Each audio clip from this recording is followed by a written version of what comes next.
देशवासियों को संबोधित कर मार्गदर्शन प्रदान करने का अनुरोध करता हूं।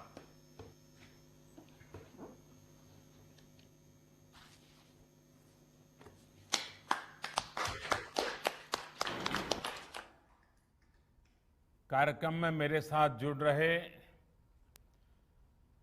पंचायत राज के मंत्री श्रीमान नरेंद्र सिंह तोमर जी, राजस्थान, मध्य प्रदेश, कर्नाटका, हरियाणा, अरुणाचल प्रदेश, उत्तर प्रदेश, हिमाचल प्रदेश, आंध्र प्रदेश और उत्तराखंड के सभी आदरणीय मुख्यमंत्रीगण, हरियाणा के उप मुख्यमंत्री जी, राज्यों के पंचायती राज्य मंत्री, ग्रामीण विकास मंत्री, देश भर की ग्राम पंचायतों से जुड़े सभी प्रतिनिधिगण और जैसा अभी नरेंद्र सिंह जी ने बताया कि करीब 5 करोड़ लोगों ने इस कार्यक्रम में जुड़ने के लिए रजिस्ट्री करवाई है।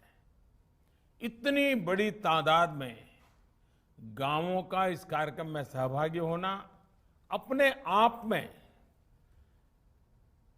ग्राम विकास की दिशा के जो कदम है उसे ताकत देता है।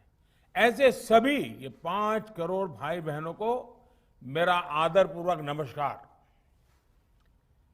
भाइयों और बहनों, पंचायती राज दिवस का ये दिन ग्रामीण भारत के नवनिर्माण के संकल्पों को दोहराने का एक महत्वपूर्ण अवसर होता है। ये दिन हमारी ग्राम पंचायतों के योगदान और उनके असाधारण कामों को देखने, समझने और उनकी सराहना करने का भी दिन है। अभी मुझे गांव के विकास में सराहनीय काम करने वाली पंचायतों को सम्मानित करने, उनको अवार्ड देने का अवसर मिला है। मैं आप सभी को पंचायती राज दिवस की अनेक अनेक शुभकामनाएं देता हूं। हाल में अनेक राज्यों में पंचायत चुनाव संपन्न हुए हैं और बहुत जगह चल भी रहे हैं। इसलिए आज हमारे साथ बहुत से नए साथी भी हैं। मैं सभी नए जनप्रतिनिधियों को भी बहुत बहुत शुभकामनाएं देता हूं। साथियों, आज गांव और गरीब को उसके घर का कानूनी दस्तावेज देने वाली बहुत ही बड़ी और अहम योजना स्वामित्व योजना को भी पूरे देश में लागू किया गया है। यह वर्ष जिन स्थानों पर यह योजना, पिछले वर्ष जिन स्थानों पर ये योजना प्रारंभ की गई, वहां के अनेक साथियों को प्रॉपर्टी कार्ड भी दिए गए हैं। इसके लिए भी इस काम में जुड़े हुए और समयबद्ध तरीके से आगे बढ़ाने का प्रयास करने वाले सभी साथियों का भी मैं बहुत बहुत अभिनंदन और शुभकामनाएं देता हूं। स्वामित्व योजना गांव और गरीब के आत्मविश्वास को, आपसी विश्वास को और विकास को नई गति देने वाली है। इसके लिए भी मैं सभी देशवासियों को बहुत बहुत बधाई देता हूं। साथियों, 1 साल पहले जब हम पंचायती राज दिवस के लिए मिले थे, तब पूरा देश कोरोना से मुकाबला कर रहा था। तब मैंने आप सभी से आग्रह किया था कि आप कोरोना को गांव में पहुंचने से रोकने में अपनी भूमिका निभाएं। आप सभी ने बड़ी कुशलता से न सिर्फ कोरोना को गांव में पहुंचने से रोका, बल्कि गांव में जागरूकता पहुंचाने भी बहुत बड़ी भूमिका निभाई।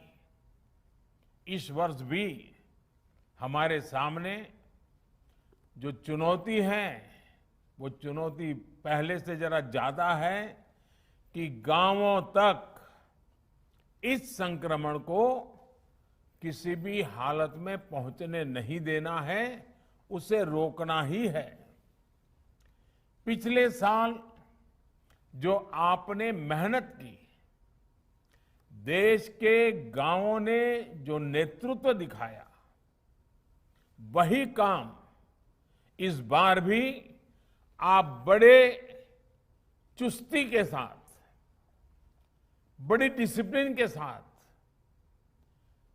और ज्यादा से ज्यादा लोगों का साथ लेकर के बहुत ही पक्का करेंगे, सफलता जरूर पाएंगे। क्योंकि आपने पिछली बार किया था, अब 1 साल का अनुभव है, संकट के संबंध में ज्यादातर अब जानकारियां हैं, संकट से बचने के रास्तों के संबंध में जानकारी है।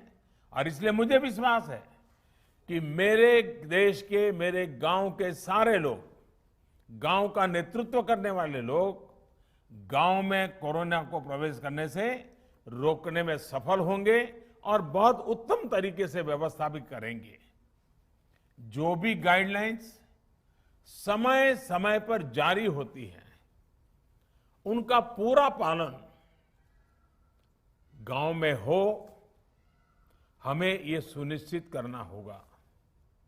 इस बार तो हमारे पास वैक्सीन का एक सुरक्षा कवच है, इसलिए हमें सारी सावधानियों का पालन भी करना है और ये भी सुनिश्चित करना है कि गांव के हर एक व्यक्ति को वैक्सीन की दोनों डोज भी लगें।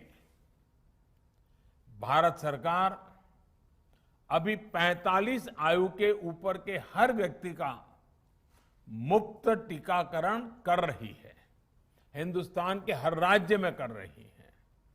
अब 1 मई से 18 साल की उम्र से ऊपर के लोगों को टीका लगाने की प्रक्रिया शुरू होने वाली है।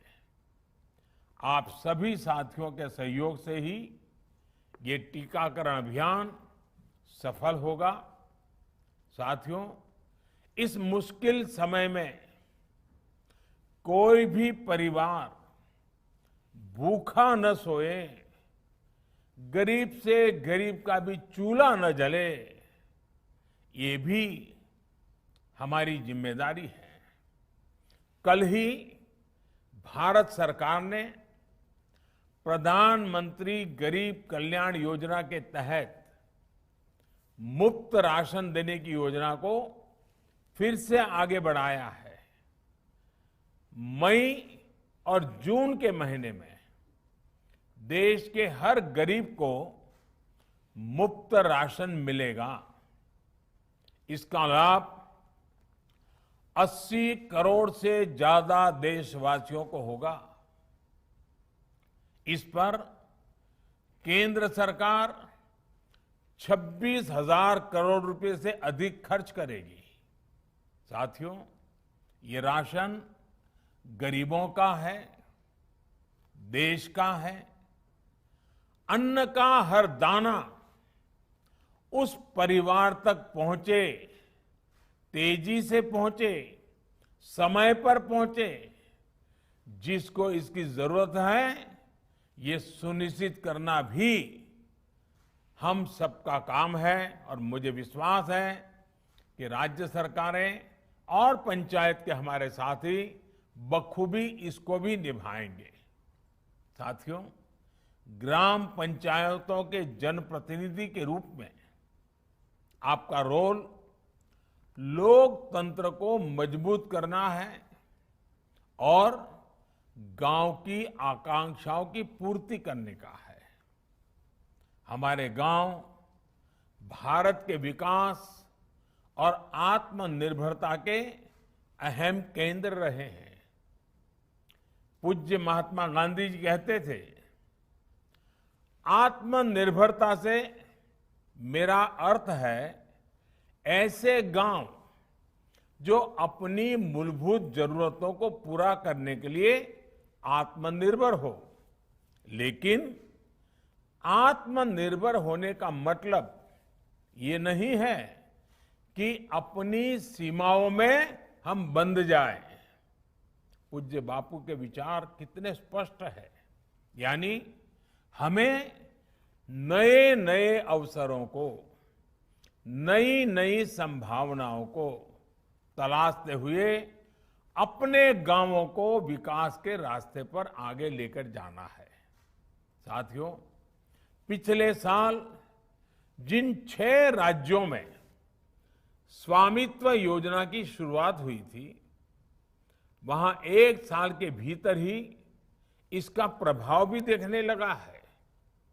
स्वामित्व योजना में ड्रोन से पूरे गांव का संपत्तियों का सर्वे किया जाता है और जिनकी जो जमीन होती है उसे उनका प्रॉपर्टी कार्ड, संपत्ति पत्र भी दिया जाता है। थोड़ी देर पहले ही 5,000 गांवों में 4 लाख से ज्यादा संपत्ति मालिकों को ई प्रॉपर्टी कार्ड दिए गए हैं। स्वामित्व योजना की वजह से आज गांवों में एक नया आत्मविश्वास लौटा है, सुरक्षा का एक भाव जागा है। गांव के घर का नक्शा, अपनी संपत्ति का दस्तावेज जब हाथ में होता है तो अनेक प्रकार की आशंकाएं खत्म हो जाती हैं। इससे गांव में जमीन जायदाद पर होने वाले झगड़े कम हुए हैं। कहीं कहीं तो परिवार के झगड़े भी नहीं खत्म हुए हैं।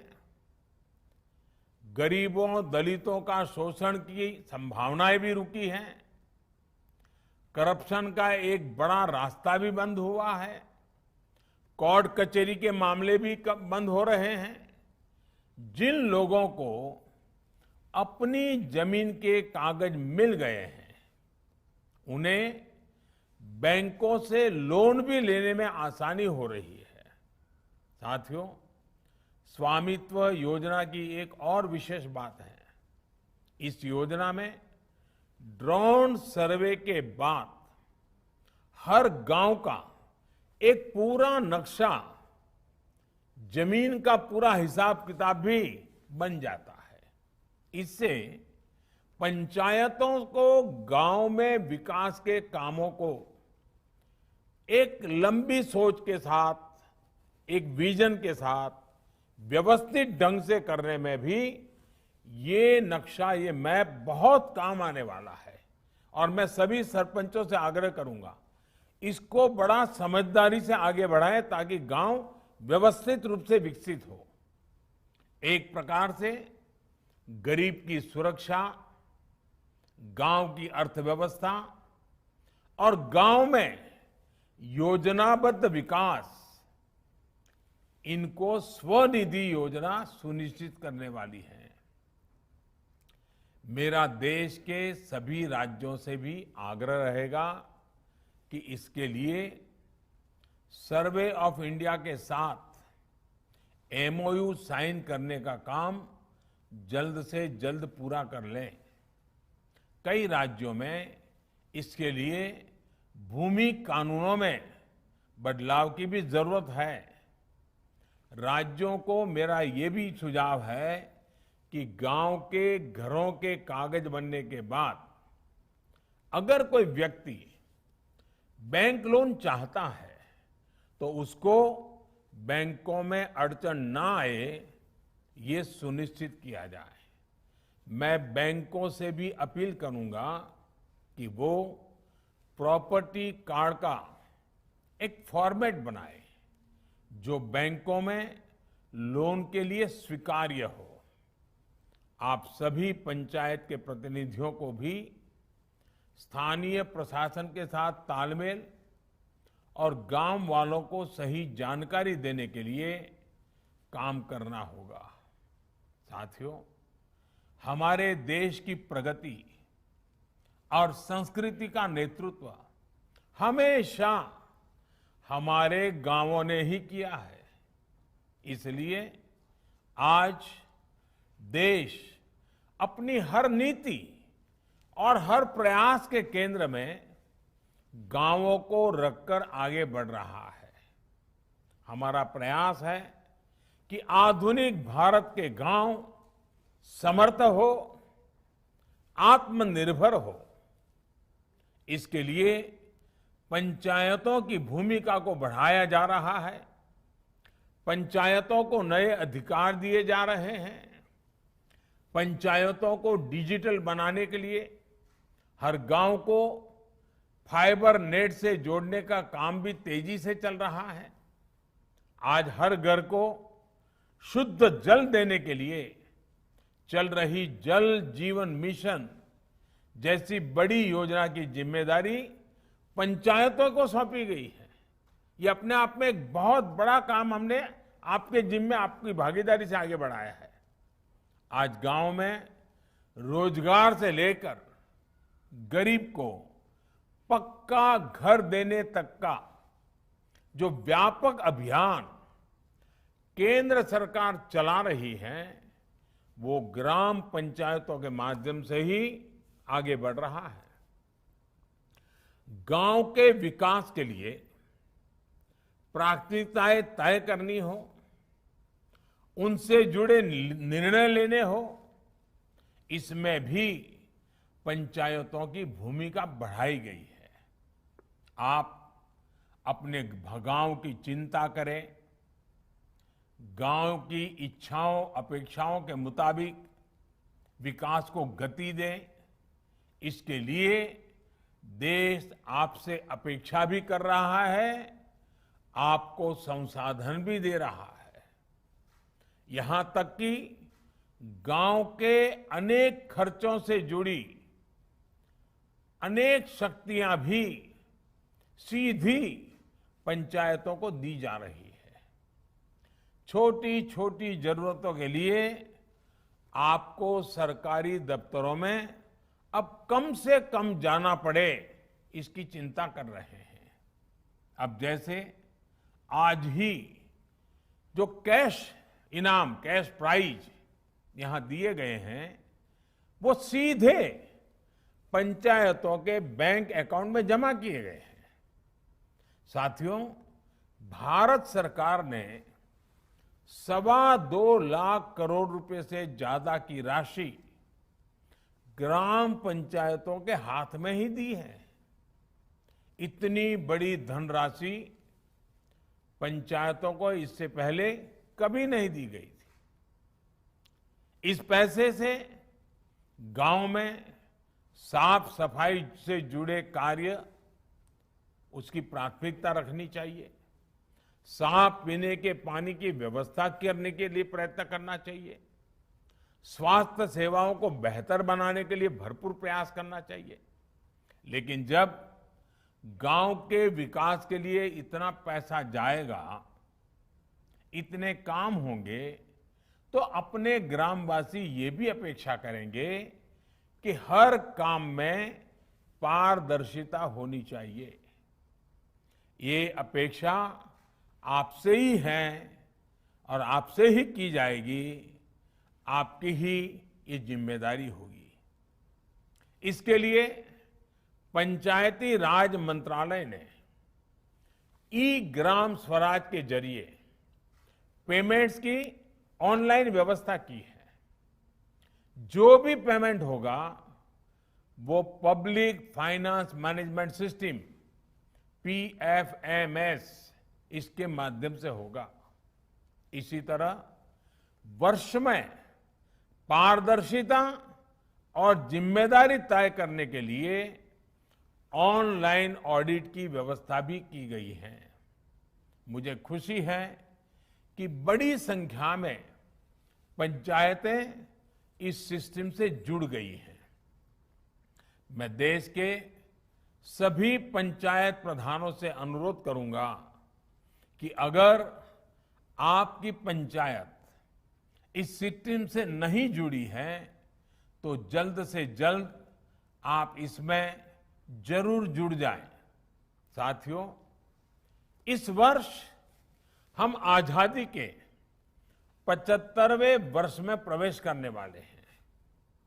हमारे सामने चुनौतियां जरूर है, लेकिन विकास का पहिया हमें तेज गति से आगे बढ़ाते रहना है। आप भी अपने गांव के विकास के लक्ष्य तय करें और तय समय सीमा में उन्हें पूरा करें। जैसे कि ग्राम सभा में आप स्वच्छता को लेकर, जल संरक्षण को लेकर, पोषण को लेकर, टीकाकरण को लेकर, शिक्षा को लेकर के एक अभियान शुरू कर सकते हैं। आप गांव के घरों में जल संरक्षण से जुड़े लक्ष्य तय कर सकते हैं। आपके गांव में ग्राउंड वाटर लेवल ऊपर कैसे आए, इसके लिए लक्ष्य तय कर सकते हैं। खेती को फर्टिलाइजर से मुक्त करना हो, केमिकल फर्टिलाइजर से, या फिर कम पानी में पैदा होने वाली अच्छी फसलों की तरफ गांव को आगे बढ़ाना हो, पर ड्रॉप मोर क्रॉप, एक एक बूंद पानी से मबलख पाक कैसे प्राप्त करें, इसके लिए भी आप काम कर सकते हैं। गांव के सभी बच्चे और विशेषकर बेटियां स्कूल जाएं, कोई भी बीच में पढ़ाई न छोड़े। आप सबको मिलकर ये जिम्मेदारी निभानी चाहिए। ऑनलाइन पढ़ाई को लेकर ग्राम पंचायत अपने स्तर पर किस प्रकार गरीब बच्चों की मदद कर सकती हैं, इसमें आप जरूर अपना योगदान दें। मिशन अंत्योदय सर्वेक्षण, इसमें जो गांव की जरूरतें, जो कमियां सामने आती हैं, हर ग्राम पंचायत को उन्हें दूर करने के लिए लक्ष्य निर्धारित करने चाहिए। अभी की इन परिस्थितियों में पंचायतों का मंत्र होना चाहिए, दवाई भी कड़ाई भी। और मुझे विश्वास है कि कोरोना के जंग में सबसे पहले विजयी कोई होने वाला है तो मेरे हिंदुस्तान के गांव विजयी होने वाले हैं। मेरे हिंदुस्तान के गांव का नेतृत्व विजयी होने वाला है। मेरे हिंदुस्तान के गांव के गरीब से गरीब नागरिक, गांव के सभी नागरिक मिलकर के विजयी होने वाले हैं। और देश और दुनिया को रास्ता भी आप गांव वाले इस सफलता के साथ दिखाने वाले हैं। ये मेरा आप पर भरोसा है, विश्वास है और पिछले साल के अनुभव के कारण है। और मुझे पक्का भरोसा है कि आप उसको बखूबी निभाएंगे और बड़े प्रेम भरे वातावरण में निभाते हैं आप। ये भी आपकी विशेषता रहती है। कोई भूखा न रहे इसकी भी चिंता करते हैं और किसी को बुरा न लगे इसकी भी चिंता करते हैं। मैं फिर से एक बार आपकी इस कोरोना की लड़ाई में जल्द से जल्द विजय प्राप्त हो, आपका गांव कोरोना मुक्त गांव रहे, इसमें आप सफल हो, इसी एक विश्वास के साथ फिर एक बार आप सबका बहुत बहुत धन्यवाद करता हूं। आपका बहुत शुभकामनाएं देता हूं। बहुत बहुत धन्यवाद।